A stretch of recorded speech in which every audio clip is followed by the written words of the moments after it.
예, 경찰이 불법 동영상 촬영 및 유포 혐의를 받고 있는 가수 정준영 씨와 대화방에 함께 있던 김모 씨에 대해 구속영장을 신청했습니다. 예, 정준영 씨는 버닝썬 게이트 구속 연예인 1호가 될 가능성이 높아졌습니다. 한편 검찰의 과거사위원회가 김학의, 장자연 그리고 용산 참사 사건과 관련해 추가로 제기된 의혹을 조사하기 위해 과거사 진상조사단의 활동 기간을 연장할 것을 결정했습니다. 이 관련 내용들 최진봉 성공회대 교수 김성수 변호사와 짚어보겠습니다. 네, 어서 오세요. 안녕하십니까? 안녕하세요. 어서 오십시오. 예. 경찰이 가수 정준영 씨에 대해서 구속 연장을 신청을 했습니다. 어제 신청을 했는데요. 그래서 지난주 입국했죠. 그러니까 한 6일 만이 되는 것 같아요. 그러면 영장 신청을 했으니까 검찰이 영장을 청구를 하고 바로 영장 실질 심사가 있을 것 같은데 언제쯤 이게 되나요? 통상? 지금 현재 예상되고 있는 것은 이제 법원에서도 받은 다음에 기일을 정해야 되지 않습니까? 예. 그렇기 때문에 그 기일이 아마 한 20일 정도, 그러니까 모레 정도에 잡히지 않겠느냐, 지금 이렇게 예상이 되고 있는 상황입니다. 통상 2, 3일 정도는 걸리나 보군요. 예, 맞습니다. 그리고 예. 구속영장이 이제 신청이 됐다는 것은 범죄 혐의의 소명이 상당히 됐다. 그리고 또 증거인멸 우려라든지 이런 부분들이 있기 때문에 지금 신청을 한 것이라고 보이기 때문에 법원에서는 이 신청이 어느 정도까지 타당성이 있느냐 이 부분을 이제 검토를 할 것으로 보이고 과연 이것이 구속될 것인지는 조금 더 지켜봐야 되는 것이 아닌가 지금 그런 상황으로 보입니다. 현재 정준영 씨 같은 경우에는 본인의 잘못을 다 인정하고 있는 사안이고 그리고 또 휴대폰도 3대나 제출을 했잖아요. 증거인멸 우려 부분에 있어서도 이런 부분이 다 있는데도 구속영장이 발부될까요? 지금 경찰에서 구속영장을 신청했다는 것 자체는 아마 혐의 중에 상당 부분을 부인을 하고 있다는 의미로 볼 수가 있습니다. 예. 그 사과문에서는 모든 혐의를 인정하고 죄송하다라고 이야기를 했지만 네. 그 혐의가 무엇인지에 관해서는 사실 그 사과문에도 나타나지 않았었고 그리고 현재 알려진 바에 따르면은 일부 부분은 잘못했다고 시인을 했다라고 하는데 그 시인이라는 것이 실제로 법을 어겼다는 것을 자인을 했다는 부분인 것인지 아니면은 그냥 윤리상으로는 잘못했지만 내가 법적으로 문제가 된다고 생각하지 않았다라고 이야기를 한 것인지도 정확하지 않기 때문에 그런데 이런 상황에서 경찰이 지금 구속영장을 신청을 했다는 것 자체는 지금 혐의를 부인하고 뭔가 증거를 인멸할 우려가 있기 때문에 일단 구속을 해야 된다 이런 필요성을 느낀 것이기 때문에 아마 현재 상당 부분 혐의를 부인하고 있고 이 부분과 관련해서 명백한 증거가 있음에도 불구하고 반대되는 이야기를 하고 있기 때문에 좀 경찰에서 신청을 한 것이 아닌가 지금 그렇게 예상되고 있는 상황입니다. 어떻게 보세요, 교수님? 예. 방금 저 변호사님 말씀이라면 예. 그러니까 겉으로는 반성하고 잘못했다고 하는데 실제 경찰 조사에서는 어느 정도 사실관계에 대해서 부인하고 있다 이런 이야기가 있을 수도 있겠네요. 그럴 수 있죠. 왜냐하면 이제 변호인의 조력을 받는 거 아니겠습니까? 아무래도 본인이 이제 처벌을 좀 면해보거나 아니면 줄이기 위해서는 본인의 입장을 주장할 가능성이 있어요. 예전에 3년 전에 그 변호사가 다시 지금 맞습니다. 변하고 있는 거 그러니까요. 아닙니까? 예. 그때도 사실 문제가 돼가지고 우리가 나중에 얘기 나눌 수도 있겠습니다만 사문조 위조처럼 실제 그 본인이 직접 확인도 안 하고서 사실이 아닌 것처럼 작성해서 제출한 적이 있었잖아요. 그 사람이 지금 3년 전에 했는데 이번에도 했다고 하면 이번에도 어쨌든 조력을 할 가능성이 있고 그럼 변호사 입장에서는 어쨌든 본인의 의뢰인이 처벌을 안 받도록 하는 게 목적 아니겠습니까? 그러면 아마 조사받는 과정에 있어서는 겉으로 이미지상 또는 국민 앞에서는 저런 모습을 보이면서 용서를 받으려는 의도를 갖고 있겠지만 실제 법정에서 다투는 과정에 있어서는 본인의 범죄를 적극적으로 또 부인하는 그런 전략도 함께 쓸 가능성이 있다는 생각이 들어요. 예. 부인한다고 하면 결국은 그것은 증거인멸의 가능성이 높다고 볼 수밖에 없죠. 아무리 휴대전화를 다 압수했지만 본인이 부인하고 있다고 하면 만약에 구속이 되지 않은 상태에서 재판을 받게 되면 다양한 방법으로 지금까지 나타난 여러 가지 증거들을 인멸할 가능성도 충분히 예상해 볼 수 있기 때문에 아마 이제 판사 입장에서 법원 입장에서는 그런 가능성이 있다고 하면 당연히 구속이 하는 것이 맞다고 보여지고요. 특히 이거는 이제 자료 같은 거 영상이나 또는 SNS나 이런 데에 지금 있는 거 아니겠습니까? 그런 자료들은 훨씬 증거인멸의 가능성이 높은 자료들이기 때문에 제가 볼 때는 구속을 하는 쪽으로 아마 결정이 나지 않을까 하는 그런 예측이 가능하다고 생각이 됩니다. 예, 지금 이 정준영 씨 몰카와 관련된 혐의 입증을 위해서 압수한 휴대전화만 58대라고 하더라고요. 굉장히 많은 것 같은데 이런 자료들이 이렇게 다 모아져서 어떤 증거를 좀 발견하기 위한 거라고 볼 수 있을까요? 일단은 지금 경찰에서 상당히 많은 수의 휴대전화를 압수수색했는데 이것이 이제 수사의 문화가 많이 바뀌고 있다는 것을 좀 보여주는 부분인 것이 이 단체 채팅방에서의 대화 자체가 증거로 사용될 수 있고 그리고 그것을 입증하기 위해서 58대라는 그 정준영 씨의 휴대폰 3대를 포함해서 굉장히 많은 수의 휴대폰이 지금 압수수색이 된 부분입니다. 그리고 이 부분을 조사를 하는 과정에서 다른 범죄 혐의들도 또 추가로 조사가 되고 있기 때문에 이런 부분들을 위해서 58대가 다 이제 압수수색이 된 부분이고 계속 이제 포렌식을 통해서 증거들이 나오고 있는 상황인데 이 증거 자체가 처음에 이제 이슈가 됐던 부분은 원본 휴대폰에서 나온 것이 아니라 그 포렌식 파일에서 나온 것이기 때문에 이 파일 자체가 어떻게 좀 이제 변조의 위험성이 있다라고 얘기가 나올 수도 있고 그런 부분에 관해서는 정준영 씨에게 그럼 이런 대화를 한 사실이 있느냐 이렇게 해서 맞다라고 인정을 받으면은 증거 능력이 확실하게 인정이 되는데 그렇지 않다라고 하면 증거 능력 자체도 문제가 될 수가 있거든요. 그래서 예. 그런 부분들도 경찰이나 검찰에서 많은 고심을 할 것으로 보이고 그런 또 뭐 말씀드린 것처럼 정준영 씨의 이 혐의 자체가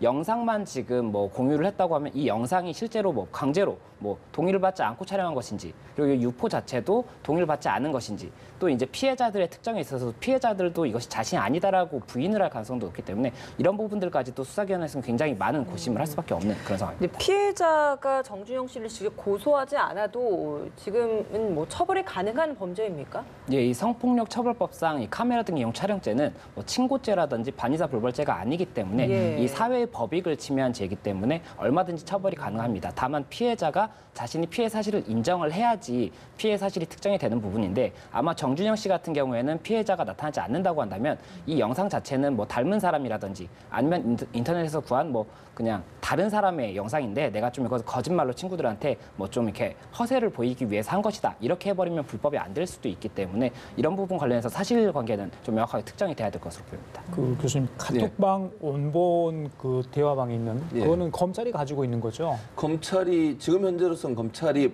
확보하고 있는 그 것 같긴 해요. 원본 맞습니까? 경찰은 좀 그 아닐 수도 있다. 뭐 이런 아닐 얘기. 수도 있다고 주장하고 있는데, 예. 그러니까 원래는 사실은 원본이 아닌 거는 권익위를 통해서 검찰에 넘어갔잖아요. 그러니까 검찰에 넘어간 것이 원본이 아닐 수 있다고 주장하는 건 어느 정도 타당성이 있어 보여요. 왜냐하면 그게 그 권익위로 원래 넘겼던 사람이 원본을 넘긴 게 아니라 엑셀 파일로 돼 있는 걸 넘긴 거거든요. 그러니까 그게 휴대폰 안에 있는 걸 갖고 있는 건 아니고 휴대폰 안에서 다운 받아서 엑셀 파일로 정리된 것을 최초로 공익제보자로 우리 얘기하는 그분이 권익위로 넘겼고 권익위가 그걸 대검으로 넘긴 거 아니겠습니까? 그러니까 검찰이 확보하고 있는 것은 어찌 보면 1차적으로 그 포렌식 작업을 통해서 엑셀 파일로 정리된 그 자료를 갖고 있는 건 분명해 보여요. 근데 그게 휴대폰 안에서 휴대전화를 가지고 있는 건 아닌 거잖아요. 근데 그걸 원본으로 볼 거냐 아니냐는 좀 논란이 될 수는 있을 것 같긴 해요. 왜냐하면 휴대전화에서 예컨대 휴대전화에 있는 걸 포렌식을 통해서 다운받고 그걸 엑셀 파일로 정리한 걸 가지고 있는 거니까 그 자체도 어찌 보면 또 원본이라고 볼 수도 있을 것이고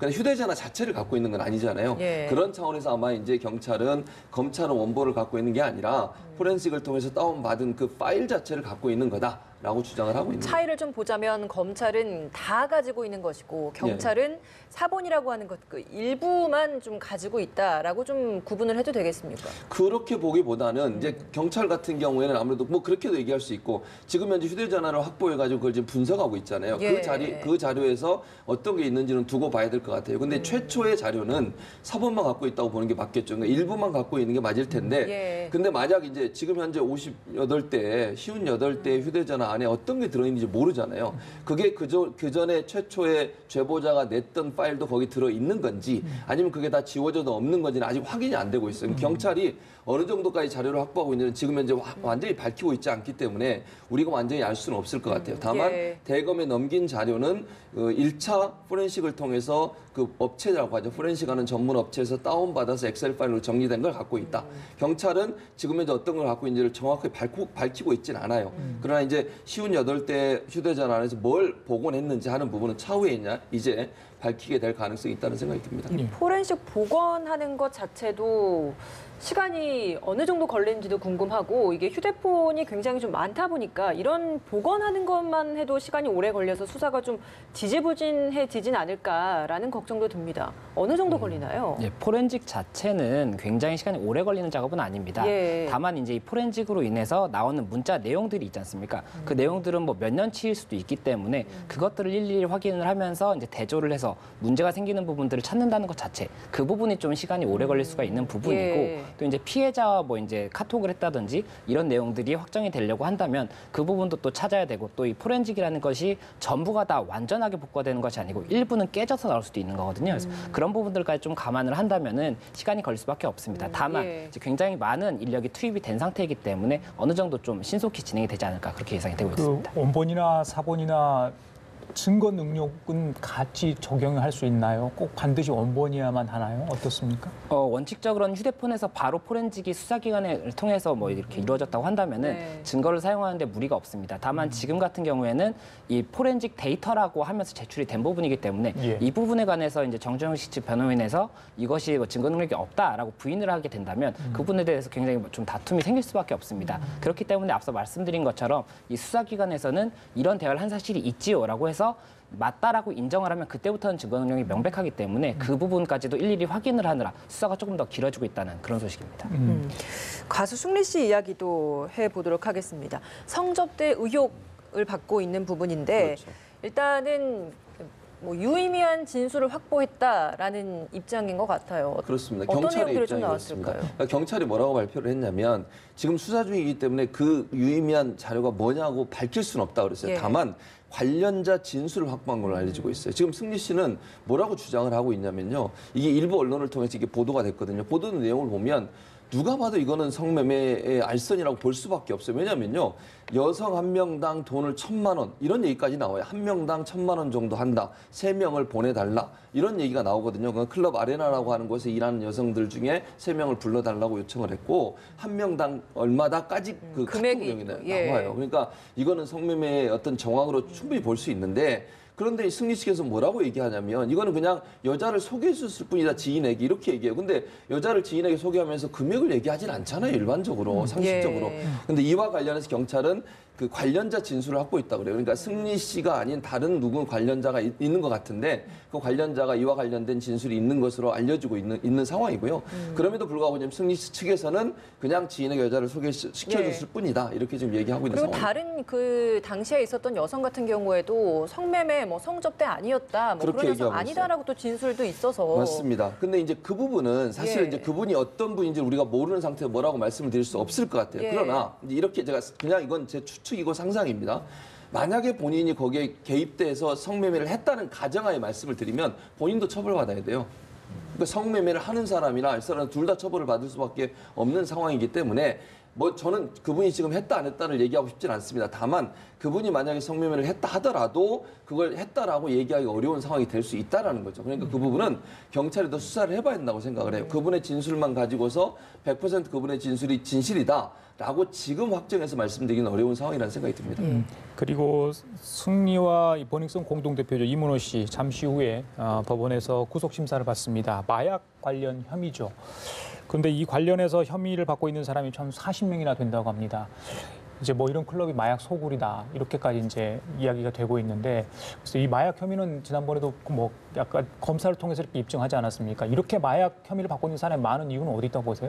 아무래도 그 이문호 대표가 일단 마약에서 양성 반응이 나왔기도 하고 양성 반응이 나왔다는 것은 일단 마약을 뭐 투약한 혐의가 굉장히 높다라고 입증이 됐다고 볼 수가 있는 부분입니다. 그리고 또 이제 나머지 40명 정도가 뭐 마약을 뭐 유통했다든지 마약을 투약한 혐의로 지금 조사를 받고 있는데 예. 예전부터도 사실은 뭐 버닝썬 클럽이라는 그 한 개의 클럽에 국한되지가 않고 클럽에서 마약을 하는 경우가 많다라는 이야기가 계속 이제 좀 괴담처럼 이야기가 나왔었는데 네. 실제로 그것이 이제 사실이었다는 것이 드러나는 것으로 보이고 40명만 지금이 확인이 됐는데 이것 자체가 꼬리 끊기가 돼서 정말 그 판매책만 이제 처벌이 되는 부분이 된다면은 계속 이런 클럽에서의 마약 원상 부분이 좀 문제가 될 수가 있기 때문에 수사기관에서는 이번 기회를 통해서 이 판매책만이 아니라 이 윗부분까지도 좀 수사를 명백하게 진행을 해야 되는 것이 아닌가 그런 이야기가 계속 나오고 있는 상황입니다. 예, 경찰과의 유착 관계에 있어서 사실 윤모 총경이 가장 뭐 정점에 있다고 할 수는 없겠습니다만 어쨌든 지금 피해자로 조사를 받고 있는 그렇죠. 상황입니다. 뭐 예. 골프도 치고 밥도 먹었다라는 사실은 인정했는데 인정했어요. 이게 뭐 청탁이나 금품과 관련된 부분에서는 연관성이 없었다라고 이야기를 했어요. 근데 어제 있었던 또 보도 하나 나온 걸 보니까 네. 윤모 총경의 부인과 자녀가 말레이시아에 있는데 있습니다. 거기에 있어서 이제 최정훈 씨가 말레이시아에서 공연을 하면서 티켓을 줬다. 예. 최정훈 씨가 사실 경찰 조사를 받고 나오면서 관련 없습니다라고 단호하게 이야기를 하고 나갔는데 그랬었죠. 이런 정황이 나왔단 말이에요. 이런 그러니까요. 거 어떻게 봐야 되는 겁니까? 그러니까 최종훈 씨가 거짓말을 했다는 게 명확하게 드러났잖아요. 이거는 그 전에 다른 언론과 인터뷰한 내용이에요. 전화로 인터뷰한 내용이 녹취가 돼가지고 그게 어제 보도가 됐는데 이건 그러니까 본인이 경찰서에 조사받기 전에 인터뷰한 내용이기 때문에 진실일 가능성이 높다고 저는 보고요. 그리고 이 그 골프를 칠 때도 윤 총경뿐만 아니라 그 부인되는 분도 경찰이에요. 부인되는 분도 경찰인데 말레이시아의 주재원으로 나가 있는 거거든요, 지금. 그 부인도 함께 골프를 쳤다는 거예요. 그러니까 그때 당시에 골프 치면서 부부를 모두 다 만났다는 게 되는 것이고, 본인이 말레이시아에 공연할 때 이제 그 티켓을 그 자녀들과 부인한테 제공해 줬다까지 얘기했어요. 그렇다고 하면 친분 관계가 오랫동안 유지됐다고 볼 수밖에 없는 것이고요. 골프를 만나서 골프 치고 식사하고 티켓도 줄 정도고 뭐 이런 정도라고 하면 우리가 일반적으로 그냥 한 번 만나고 끝나는 그런 관계는 아니지 않겠습니까? 지나가는 사람 한 번 만나고 인사했는데 골프 치고 밥 먹고 이러질 않잖아요. 그런 상황으로 본다고 하면 지금 윤 총경이 주장하는 것처럼 아무 관계가 없다라고 얘기하는 것을 과연 믿을 수 있을까? 또 카톡 내용에 보면 그 음주운전 사고 덮는데 이분이 일정 부분 도움을 준 것처럼 나와 있잖아요. 지금 부인하고 있지만. 그리고 거기에 이제 유 대표죠. 유리 홀딩스의 유 대표가 일정 부분 자기 돈을 들여서 뭐 1,000만 원 정도 준 걸로 이렇게 나와 있습니다. 카톡의 내용이 그렇습니다. 그 준 걸로 돼 있다고 하면 뇌물도 준 것으로 이해할 수 있는 거잖아요. 물론 그건 조사가 완전히 안 끝나서 제가 확정적으로 말씀을 드릴 수 없지만 정황상 보면 뇌물도 건넨 걸로 보여줄 수 있고 또 예. 그런 친분 관계가 유지됐기 때문에. 잠깐만요. 자, 버닝썬 사태의 시발점이라고 할 수 있겠죠. 클럽 폭행 사건의 신고자죠. 김상교 씨가 지금 서울경찰청에 출석했습니다. 네, 피해 고소인 신분입니다. 현장 연결에 함께 발언 들어보도록 하겠습니다. 감사드리고요. 네. 그리고 지금 여기까지 올 수 있게 도와주신 이제 국민 여러분께 먼저 감사드린다고 말씀드리고 싶고요. 제가 오늘 이 자리에 온 이유는 작년 11월 24일 버닝썬 폭행 사건 이유에 대해서 많은 분들이 제가 쏘아 올렸다고 하시는 그 작은 공 그 사태에 대해서 이제 폭행 사건 당사자인 이제 버닝썬 이사 그리고 관련된 이제 경찰 분들에게 명예훼손 고소를 당하여서 이 자리에 오게 됐습니다.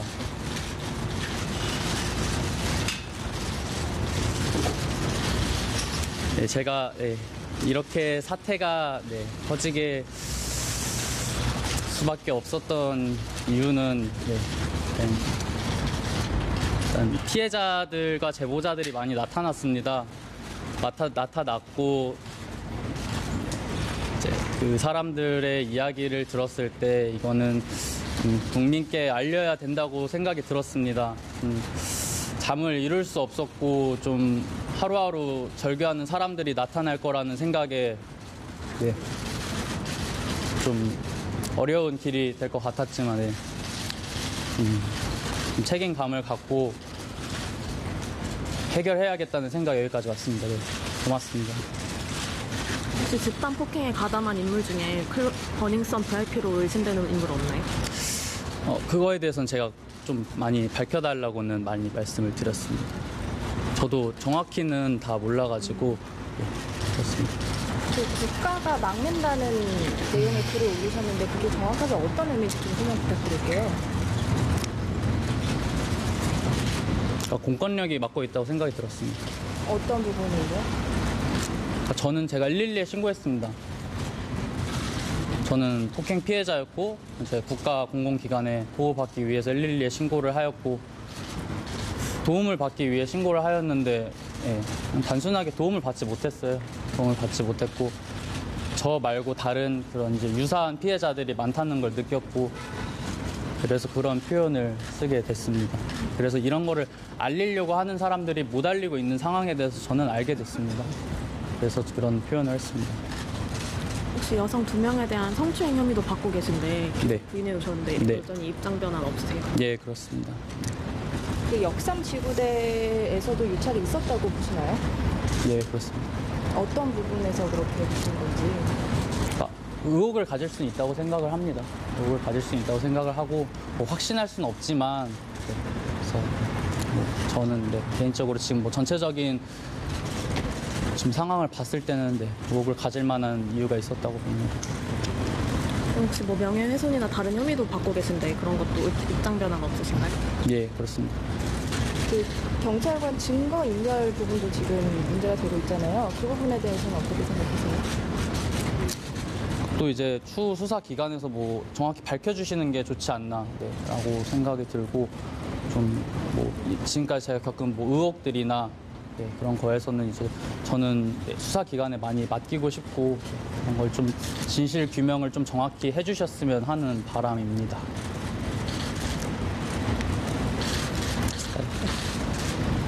마지막으로 하고 싶은 말씀 있으세요?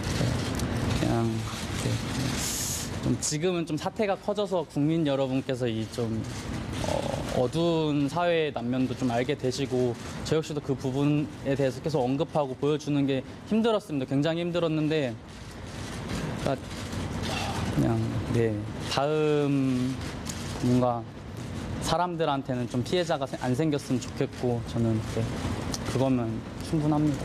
성추행은 절대 아니라는 말씀이시죠? 네, 그렇습니다.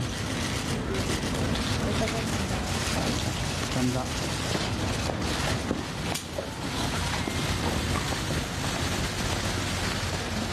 예, 버닝썬 사태의 시발점이라고 할 수 있겠죠. 이 폭행 사건의 신고자 김상교 씨가 방금 전에 서울지방경찰청에 출석을 했습니다. 폭행을 당했는데 또 클럽 이사로부터 경찰관으로부터 오히려 폭행을 또 당했다. 그래서 피고소인 신분으로 오늘 경찰에 출석을 한 겁니다. 교수님, 저희들이 아까 경찰총장 이야기하다 말았잖아요. 네, 그렇습니다. 방금 전에 공권력이 막고 있다 이런 느낌을 받았다는 이야기를 했거든요. 그렇습니다. 예, 어떻게 보십니까? 아니 지금 잘 아시는 것처럼 전직 경찰관이 돈을 받아가지고 그걸 현직 단일 후배라고 얘기하는 현직 경찰관의 돈을 건넨 것으로 해서 구속이 됐지 않습니까? 그런 상황이라고 하면 지금 이 경찰 일정 부분 버닝썬이나 아니면 강남 클럽 운영과 관련해서 유착돼 있다고 하는 의심을 살 수 있는 부분이죠. 지금 김상규 씨는 그걸 계속 주장하고 있는 거 아니겠습니까?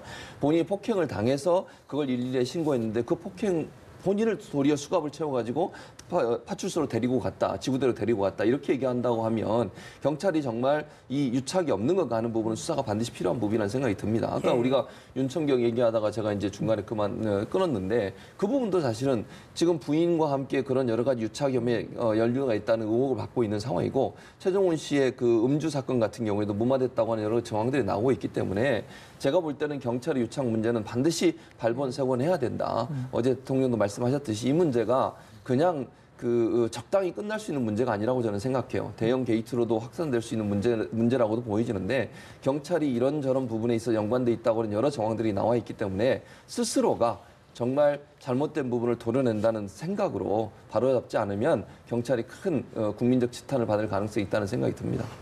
시민단체가 이 승리와 정준영 씨 소속사 대표도 관리감독 소홀로 검찰에 고발한 상황인데 이렇다면 실제로 이제 이 소속사 대표들에 대한 처벌까지도 가능한 부분입니까? 만약에 소속사가 이런 소속 연예인들이 불법적인 행위를 하고 있고 이로 인해서 뭔가 회사의 주가가 떨어질 수 있다든지 이런 부분이 있음을 알고 있음에도 불구하고 이를 기망을 해서 투자자들에게 굉장히 크게 손해를 입혔다고 한다면 법리적으로는 사기라든지 이런 부분이 검토가 가능할 수는 있을 것으로 보입니다. 다만 이게 실제로는 그렇다고 인정이 될 가능성이 굉장히 적고 그리고 주가가 떨어진 부분에 대해서 그 회사의 대표가 소속 아티스트를 관리하지 않았다고 해서 민사 부분으로 검토는 할 수가 있을지언정 형사로는 사실은 죄명 자체가 성립이 되기가 조금 어려운 부분이 있어서 이 부분이 과연 어떻게 진행될지는 조금 더 지켜봐야겠지만 현재로서는 현재 알려진 내용만으로는 형사처벌이 좀 어렵지 않은가 이런 생각이 듭니다. 자, 마지막으로 아까 교수님께서 그 문재인 대통령이 어제 했던 부분 특별 세 가지 사건에도 지시를 했죠. 낱낱이 수사하라. 그런 그렇습니다. 와중에 이제 검찰 과거사위원회가 김학의, 장자연 또 용산 참사 사건에 대해서 2개월 동안 그 진상조사 기간을 연장을 하는 결정 내렸습니다. 오늘 법무부에서 최종 판단을 하게 될 텐데요.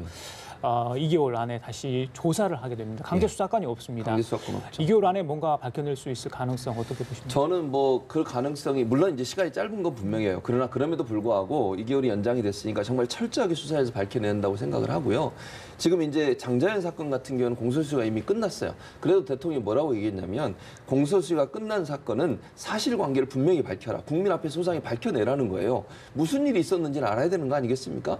공소시효가 끝나서 처벌은 못하더라도 권력을 갖고 있건 언론계 권력이든 그게 무슨 검찰의 권력이든 그건 잘 모르겠습니다. 어떤 권력인지 모르겠지만 그 권력자들이 어쨌든 장자연 씨를 그렇게 어렵고 힘든 상황에 빠뜨렸다고 하면 그 당사자가 누군지를 밝혀내야 되는 거 아니겠습니까? 그게 필요하다고 보여지고요. 김학의 사건 같은 경우에는 아직 공소시효가 남아있는 걸로 볼 수 있어요. 두 가지 점에서 그렇습니다. 하나는 이제 마약 등을 이용한 특수강간 의혹이 있는 상황이고요. 또 하나는 수사 무마 의혹이 있어요. 수사 외압을 했다고 하는 의혹도 있고 그 당시 민정수석, 지금 곽상도 의원을 얘기하는 건데 이분 같은 경우는 이제 민정수석실에서 그분이 직접 했다는 건 아니지만 민정수석실에서 2013년 3월에 국가수의 그 포렌식 작업, 영상이 제대로 보이지 않는 포렌식 작업한 거를 어떻게 돼가고 있는지 확인했다고 하는 그런 정황이 나와 있는 상황이거든요. 그러면 그 당시에 수사 외압이나 무마 의혹이 있었는지 없었는지 하는 부분을 밝혀내서 이 부분은 아직도 그 재수사가 가능해요. 그러니까 예. 2개월 동안 과거사 진상위원회에서 사실관계 밝히고 나면 검찰이 이걸 받아가지고 반드시 수사를 해서 이 진실을 밝혀내야 된다. 특히 마약을 이용한 특수강간 의혹 같은 경우는 아주 죄질이 나쁘기 때문에 이 부분에서는 반드시 처벌할 수 있도록 하는 그런 단계가 반드시 필요하다는 생각이 듭니다. 특수강간과 관련해서 실제로 이런 부분들을 재수사까지 가능하게 하려면 좀 어떤 부분들이 저희가 좀 규명해낼 필요가 있겠습니까? 일단 그 특수강간이라는 것이 뭐 이제 특정한 그 일반적인 강간이랑은 다르게 특수한 요건이 이제 충족이 돼야 네. 됩니다. 그래서 그런 요건들이 충족이 된다고 한다면은 특수강간 혐의를 다시 한번 좀 검토를 해볼 수가 있는데 그 혐의가 있다는 내용에 관해서 증거가 나와야 되고 뭐 관련인들의 진술이라든지 아니면 그 당시에 뭐 촬영 내용이라든지 이런 정황상의 내용이 나와야 되는 것이고 또 마약을 사용했다고 한다면 그 마약을 뭐 누군가 유통을 했다 뭐 이런 이야기가 나온다든지 새로운 증거가 나와야만 재수사가 가능하다고 볼 수가 있기 때문에 그 부분에 관해서 어디까지가 진상조사가 이제 실제로 밝혀질 수 있을지 이런 부분들을 조금 더 지켜봐야 될 것으로 보입니다. 네. 자, 마지막으로 법조계 이야기를 했기 때문에 하나만 여쭤볼게요. 김경수 지사 예. 항소심 재판 오늘부터 오늘 열리죠. 맞습니다. 예, 법정 구속이 됐는데 보석 신청을 했어요. 예, 오늘 보석 그렇습니다. 심리 여부도 오늘 재판부가 좀 판단을 할 것으로 보입니다. 예. 보석 사유가 있고 또 검찰 쪽에서는 안 된다 이렇게 할 것 같습니다. 그렇습니다. 어떻게 보십니까? 그러니까 지금 현재로 그러니까 보석이 되는 건 이건 아니겠습니까? 이명박 전 대통령 보석이 됐잖아요. 그러니까 저는 그렇게 생각해요. 증거 인멸의 여지가 없고, 예컨대 지금 또 도주의 우려는 없잖아요. 김경수 지사가 무슨 도주를 하겠습니까? 도주의 우려는 없고, 제가 볼 때는 논란이 되는 것은 증거 인멸의 그 여지가 있냐 없냐 하는 부분인데. 지금 현재 확보된 증거란 이런 걸로 보면 증거인멸의 여지가 저는 개인적으로 별로 그렇게 높지 않다고 봅니다. 그럼 재판부 입장에서는 그런 점들을 참작해서 예. 불구속으로 재판받는 게 원칙이지 않습니까? 가능한 한 구속을 안 시키는 게 원칙이고 구속할 사유가 분명히 있을 때 구속을 시키는 건데 현직 도지사로서 또 지금까지 지방자치단체장들이 현직에 있으면서 구속되는 경우가 그렇게 많지 않았어요. 홍준표 전 대표도 예전에 구속 안 하고 재판을 받았지 않습니까? 그렇죠. 그런 여러 가지 정황들을 좀 고려해서 판단할 걸로 보여지고요. 그리고 이제 재판이 시작됐습니다. 지난번 1심에서는 여러 가지 정황들만 가지고 사실은 재판을 판결을 내린 부분이 있어서 이번에 이제 2심에서는 아마 그런 부분들을 따질 겁니다. 네. 구체적인 증거가 없고 정황만 있는데 그걸 가지고 과연 유죄로 판단을 내는 것이 맞느냐고 변호인들은 얘기할 거고요. 검찰은 그럼에도 불구하고 정황이 너무 뚜렷하기 때문에 그것 때문에 유죄가 있다라고 아마 찬과 반패의 싸움이 있지 않을까 이런 생각이 듭니다. 알겠습니다. 지금까지 최진봉 성공회대 교수, 김성수 변호사 두 분과 함께 얘기 나눠봤습니다. 말씀 잘 고맙습니다. 들었습니다. 감사합니다. 네.